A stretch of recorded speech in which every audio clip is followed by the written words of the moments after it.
Hi everyone, I'm Lauren and I'm back again with another video. Today I have the start of a series of videos going over my top 50 games of all time. So I'm sure you all know what a top list thing is, so not gonna explain that really. But I've been wanting to do this set of videos ever since I saw his YouTube name is Hallowed Be Thy Game. He did a set of top 50 games videos, and I think they're really good, so I'll leave a link. You can check out them below. But ever since then, I've like, you know, I kind of want to do that too, particularly since video games have been a pretty big part of my life, I'd say. Just some things to keep in mind. For this list, I'm only including games that I've beaten. Obviously, if I haven't played the game, it's not on the list. And there's definitely some games that might be on the list, but I haven't finished them yet. So again, those will not be on the list. Another thing to keep in mind is that my list might be a little strange. I'm really bad with ordering things, so definitely the lower numbers are easily would easily fluctuate. I feel like as we get closer to the top like 10 or so or whatever, those will be more set in stone. If you're wondering why is X number 37 and why is that over Y, like what, shouldn't they be flipped? Yeah, maybe. I did my best. If I tried to make a perfect ranking, it would never be done. And I guess one last thing to note before getting into the games is that I really like RPGs, but I haven't played a lot of the big name ones. So yeah, if something is missing on here that you're like, hey, why isn't X RPG on here? It's a classic, or any other genre really, highly likely I haven't played it. Enough rambling and such, let's get on to the games.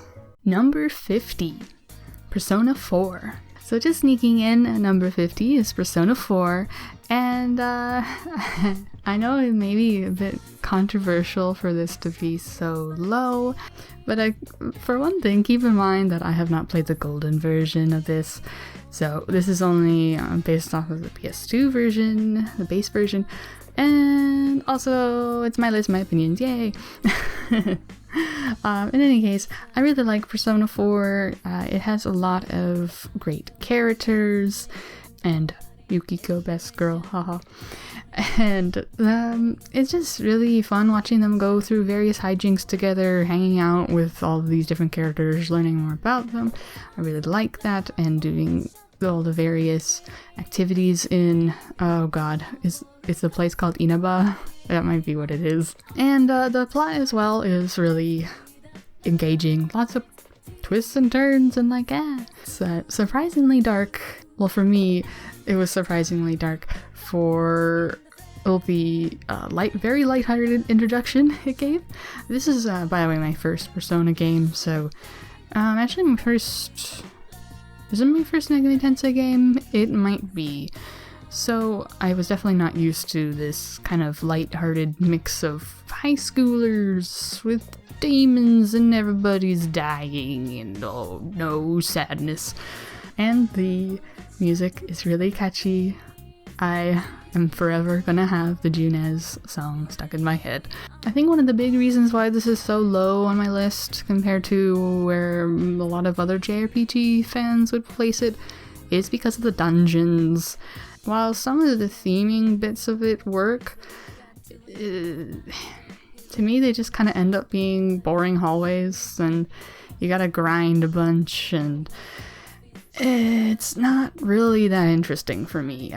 Like, it's sort of a little bit, but it definitely gets old very quickly for me. So, we'll see how this changes on the list once I play Golden, which I am looking forward to playing at some point, like a whole bunch of other games.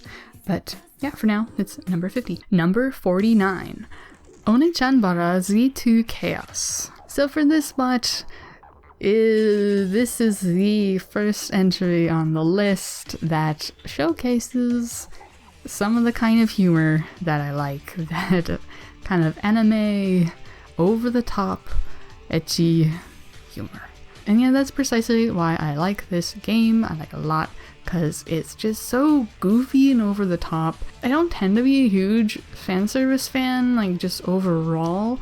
You know, just characters wearing bikinis or whatever just doesn't mean anything to me. But with these kind of fan servicey games, if they go all in, all cylinders blasting, I'm all in as well. Just goofy fun.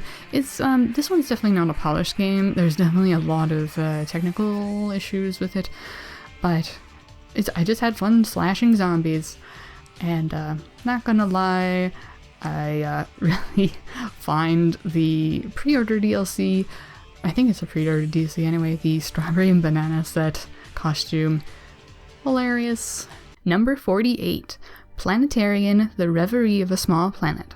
So this is the first visual novel on the list, and I had a lot of trouble with figuring out how to place visual novels on the list, especially when they don't have any sort of interactive element other than click to advance text. So I tried my best, but in any case, this is a really good one. This is a linear story, like so kinetic novel, no choices, where the main character, who is a junker, essentially like a scavenger of sorts, he is on Earth, and hey, it's kind of post-apocalyptic. I can't say that word. Everything's all desolate, it's dreary, and there's not really many humans left alive, but he one day finds sanctuary in a planetarium, and the android there is still functioning, and they kind of have a heartfelt, bittersweet type interaction of the android trying to show him the planetarium. She's a pretty advanced android and stuff, so it's much more heartfelt than it sounds. I feel like, and the junker is going through feelings, I guess, and oh my god, it's emotions. I don't want to talk too in depth about this one because it is a short visual novel, so I really suggest checking it out yourself if you are into this kind of thing. But prepare to bring tissues. Number 47, Super Mario 3D World. This is kind of one of the first Mario games that I really fell in love with. Not the first. I'm not really great with platformers, so when I find one I really like, it's a really big deal for me, and particularly Super Mario 3D World is just a lot of fun. It's very bright and colorful, cheerful. I really enjoy the different mechanics that they do. It can be a little annoying on the Wii U gamepad somewhat, although that's kind of more of a personal thing perhaps, because I just don't like using it. But I haven't played it on the Switch yet, so I'll see how that translates over to there once I finally play it. And yeah, I don't know what to say really with this. It's just so much fun. I haven't beaten some of the really difficult levels because, like I said, I'm not really that great with platformers because I'm not that experienced with them. But it was a lot of fun, just very bright, colorful, yay! I also, not gonna lie, really like the cat suit power-ups, cat power-ups. I don't know what they're called in game, but I just really like them. Number 46, Katamari Damacy Reroll. Yeah, Katamari Damacy, just the wild and weird and wacky game where you roll around this ball collecting all sorts of things to throw up in the sky to make a star or planet or whatever we're making because your dad is dumb and destroyed bunch of stuff. It's so ridiculously funny for me and colorful, and it's just really fun seeing all the different items and the people that you collect and all that, and how crazy it gets. You start off very small, picking up thumbtacks and erasers, and then you're picking up people and cars and buildings, and it's just I love this kind of over-the-top silly humor, and definitely the music. plays a really big part in this. It's just so catchy, and again, it's really weird. Never gonna get that Katamari theme song out of my head. So I put Reroll on this list specifically because it's a remake of the original Katamari Damacy on PS2, and it doesn't change a whole lot, but it does change enough to make it a much better experience for me than the PS2 version. Other than it just looking nicer, I find that the controls are just a lot easier to do. Maybe it's more forgiving as well, but definitely with the PS2 version I had quite a few troubles trying to do certain moves. But, I mean, it could have just been younger me being bad, but I don't know. I like this Reroll version. I really hope they do the same with, I think it's called We Love Katamari, because that one I also really like, but of course it has the same control issues with the PS2 making move thing. But it'd be really awesome if they could do that for the Switch PS4 as well. Number 45, Super Mario Galaxy. Here is the Mario game that really got me more invested into Mario. The Galaxy is so smooth. It's has like the gravity mechanic in Galaxy is just so interesting and fun to play with, and it really looks nice and just charming. It's a really nice balance of not too easy but not too frustratingly difficult. I mean, obviously it starts easy and it gets harder, but you know. And I really like the hub world with all the Lumas and stuff like that. I know a lot of people prefer Super Mario Galaxy 2, but that one for me did not have quite as much charm to it, I guess. I don't like the stage select, and I don't like the reduced hub world and stuff, but it is definitely a game that I need to replay. But as of now, Super Mario Galaxy, the first one, that's my favorite. Yeah. Or this is going here. Number 44, Omega Labyrinth Life. Showcasing my love for weird and over-the-top silly anime games, Omega Labyrinth Life is a very over-the-top anime, silly, roguelike game. Oh my goodness, is it over the top. It has this mechanic where part of their character's power is determined by their breast size, and their armor is the bras and panties, and it's silly. And yeah, I just really like how silly and over the top it is. I also really like roguelikes. I haven't beaten too many though, so I don't know if there's so off the top of my head I can't remember if there's any other ones later on this list. So yeah, I have one roguelike on my list, and it was a nice difficulty balance, I think, which helped me get through this one.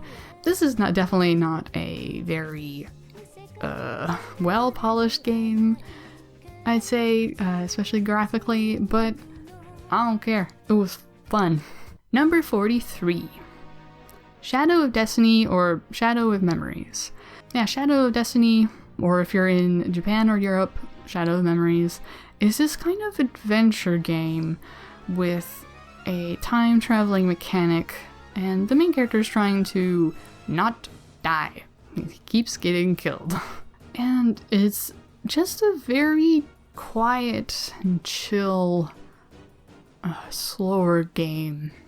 The atmosphere just really is engaging for me. Like, it doesn't look amazing. I don't know where it released in the PlayStation 2's lifetime, but it's not a looker, but just something about it is just like, ooh, kind of creepy, spooky almost. Like, what do I need to do so I don't die this time? There's a few twists and turns throughout the thing, and I think the time traveling mechanic they have here, it's done really well. Time travel can be really hard, and I think they did it really well here. Also, there's a character that's voiced by Charles Martinet. I think that's his name, Mario, and the character is a very not Mario character.